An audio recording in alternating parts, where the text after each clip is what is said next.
Assalamualaikum warahmatullahi wabarakatuh dan selamat datang kepada semua pensyarah-pensyarah Uniza. Untuk kali ini kita akan lihat macam mana proses pendaftaran kursus from A to Z, daripada awal sehingga ke akhir. Kita akan lihat macam mana kita nak daftar sesuatu kursus dalam Clip. Okey, pertamanya kita pergi kepada laman Clip ya.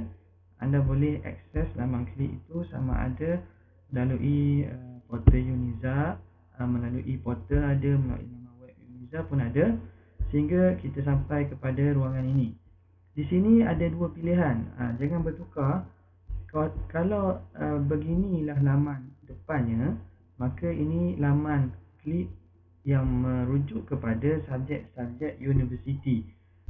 Kalau anda ingin membuat subjek dalam program Pensiswasaan Guru PPG, maka di sini anda perlu tekan di sini dan dia akan membawa kita kepada satu interface yang berbeza. Ini pastikan betul adakah kita ingin membuka subjek di dalam PPG ataupun dalam kursus universiti, kursus biasa Uniza. Pastikan kita berada pada ruangan yang betul. Okey, seterusnya kita masukkan kita punya username dan juga password.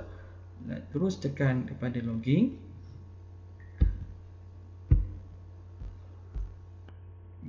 Okey, ini anda akan berjumpa dengan laman ini.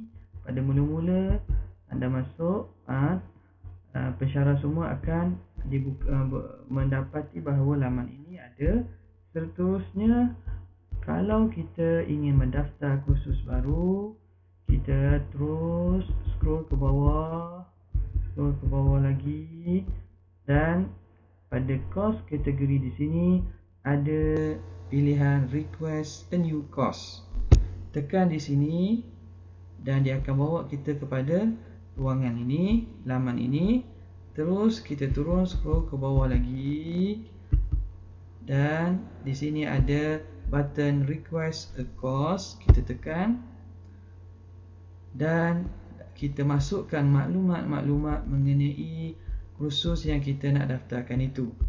Senang saja ya, kita tulis nama penuh kursus tersebut. Okey, format penulisan kursus, pertamanya kita telah menetapkan bahawa format untuk kursus ini kita merujuk kepada kod kursus masing-masing.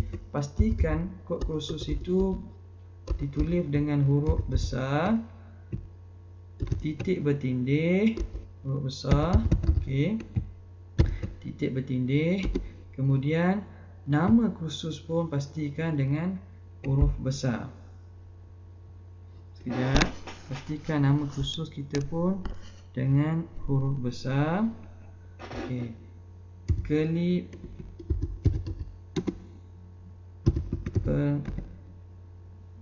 pensyarah. Kemudian jika kursus tersebut diajar oleh lebih daripada seorang pensyarah, maka kita digalakkan ya untuk menulis nama kita dalam kurungan begitu. Tapi kalau kursus itu hanya kita sahaja yang mengajarnya, maka ini tidak perlulah. Ini untuk memudahkan pelajar untuk mencari kursus tersebut jika kursus yang sama diajar oleh ramai pensyarah-pensyarah. Okey. Terusnya, course short name ni ialah kita buat singkatan ataupun kita namakan kursus kita. Ini bergantung kepada kita. Ini tidak perlu kepada syarat-syarat tertentu pun tak apa. Kita katakan Clip pensyarah. Okey. Setelah kita buat gitu, summary kita tulislah kalau kita nak kata. Okey, kita kata kursus ini disediakan bagi memudahkan pensyarah Uniza untuk membina kursus dalam Clip. Okey, contohlah pada summary ini, pensyarah-pensyarah sekalian boleh menulis ringkasan tentang kursus anda ataupun biarkan kosong, kerana dia bukan compulsory ya. Yang hanya perlu ditulis ialah yang merah-merah ni. Okey. Terus kita pergi turun ke bawah. Di sini dia akan minta kita satu maklumat yang akan membantu untuk admin supaya menerima permohonan kita untuk membuka kursus tu. Jadi kita tulislah apa-apa maklumat, salam, tolong lulus, tolong approve, tolong approve kursus ini. Kita letakkan maklumat, contohnya fakulti kita ke FKI untuk ajar klik kepada pensyarah. Ini maklumat ini siapa yang akan lihat? Yang akan lihatnya ialah admin. Dia akan meluluskan kursus kita atau tidak. Okey. Apa-apalah nota kita letaklah nama semester ke, SEM 1 ke, SEM 2 ke, untuk maklumat menyokong bahawa kita buat ni bukan main-main lah. Okey, setelah selesai macam tu, kita pun request a course, tekan. Apabila selesai, dia akan memaparkan bahawa successfully save your course. Okay, request, expect an email within a few days with the outcome. Okay, jadi dia suruh kita tunggu dulu untuk admin approvekan. Jadi anda boleh tunggulah sehingga email yang menyatakan kursus anda telah didaftarkan, barulah akan keluar kursus kita tu di sini. Kalau pada tepi ni navigation, pergi ke navigation, ada my courses, akan keluar kursus yang didaftarkan tu di sini. Ataupun kita rasa kita nak cepat, kita telefon admin secara personal. Okey, kita tengok untuk tunggu daripada pengesahan daripada admin. Alhamdulillah, ya, kita dah berjaya mendaftar kursus ini. Kalau kita lihat pada my courses kat sini, kita tekan kursus yang kita daftarkan. Apabila telah di-approve, akan keluar di sini. Kita carilah di sini kursus yang kita daftarkan. Kita daftar, klik pensyarah. Okey. Seterusnya, apabila telah kita daftarkan kursus tersebut, langkah pertama yang perlu kita buat, kita perlu baiki balik setting. Jadi kita turun ke bawah, ke bahagian setting, tekan edit settings. Di sinilah kalau kita ada tersilap kod khusus atau nama khusus atau apa-apa yang perlu kita tulis, kita baiki di sini. Course full name. Okey, ini dia. Jadi course short name ini. Jadi kalau kita nak ubah pun ubahlah, yang mana ini akan terpampar pada bahagian tepi nama khusus kita secara ringkas. Okey, sekali lagi saya ulang bahawa seeloknya dan kita disuruh untuk menulis nama kursus penuh kita umpama format macam ni, iaitu dengan huruf besar kod kursus tersebut, titik bertindih, dan nama kursus dalam huruf besar. Kalau kursus itu diajar oleh lebih satu pensyarah, pastikan ada tertulis nama kita dalam kurungan. Okey. Terus kita pergi kepada course summary kalau kita nak menerangkan tentang sinopsis kursus ini. Dan apa yang penting di sini ialah kita kena ubah atas cita rasa. Di sini diberi pilihan pada format ni. Ada banyak sebenarnya. Cuma yang biasa kita gunakan ialah topik format atau weekly format. Apa maksud di sini? Kalau topik format, maksudnya paparan anda akan dipapar mengikut topik. Sebegini ya. Okey, topik 1, 2, 3. Okay, topik outline. Adapun kita pergi balik kepada setting, edit setting.